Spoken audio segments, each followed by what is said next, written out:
Hello, I'm Allison. This is my first CGI Maya model. I made an office space and I wanted to try and get in-depth as possible and really get to know the software. Over here on the right side of the screen, I have all of my geometric or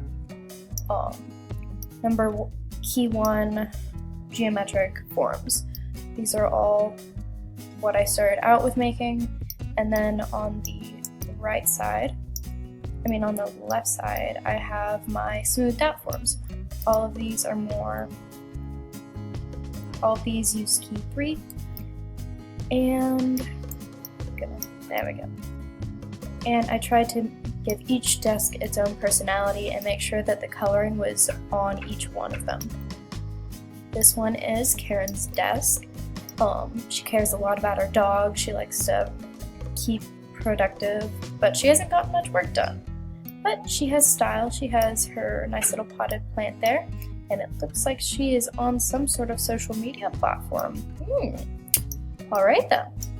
Over here we have Jim's desk. He has a lot more on his desk, but he's obviously working. He cares about his family, and he's gotten a lot done. Although his chair doesn't look very comfortable.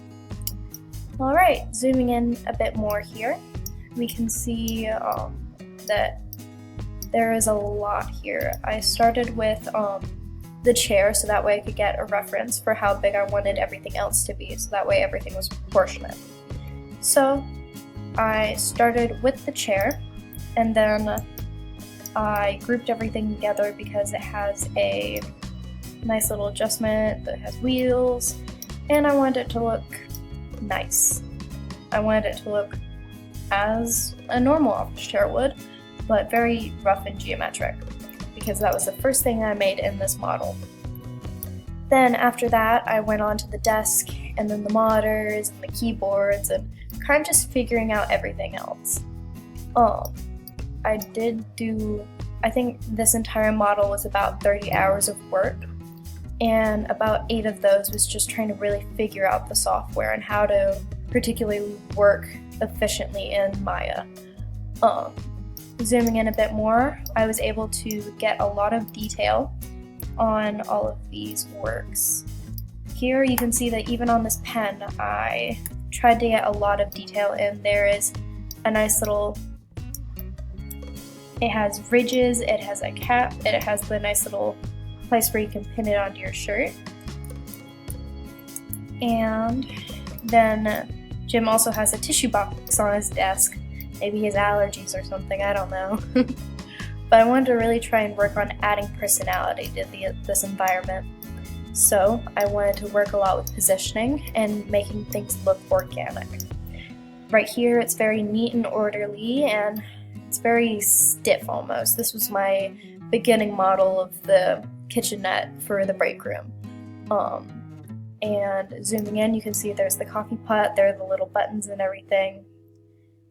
And zooming out and turning around, you can see over here that everything is a lot more, it makes more sense to me at least. Everything is smoothed out. It looks like someone was going to pour themselves a nice little cup of coffee. They had their machine up and running, and I wanted to try and see the difference between the colors that you get, the feelings that you get from the colors. Like over there it's a deep brown, but over here it's a nice chrome color. And I wanted to really play with the properties of the objects as well, because this is more of a Fong E, while the all of the cabinets are all, I think they're Lambert, and then the countertops themselves are Blinn. So I really wanted to work with with materials and color and everything. And I was not able to do that with the flowers as much as I wanted, but I'm happy with how everything turned out, especially for my first model. And I wanted to work a lot with detail, and if you actually zoom in on some of these things, the individual objects have more detail to them. This cup in particular was made with a It was the create, and then I used a CV curve tool, and then I revolved the surface around. I worked a lot with extruding in this model. And if you turn around more towards the entrance, you can see that the elevator is actually out of order, and the stairs right next to it. That's quite convenient. And I tried to make a nice little sign, but I was running out of time to work on it. But I was able to make a kind of cool looking handle over here, so that did not work. So yeah, this is my office build of January 2019, and 30 hours of work in Maya, and thank you for watching.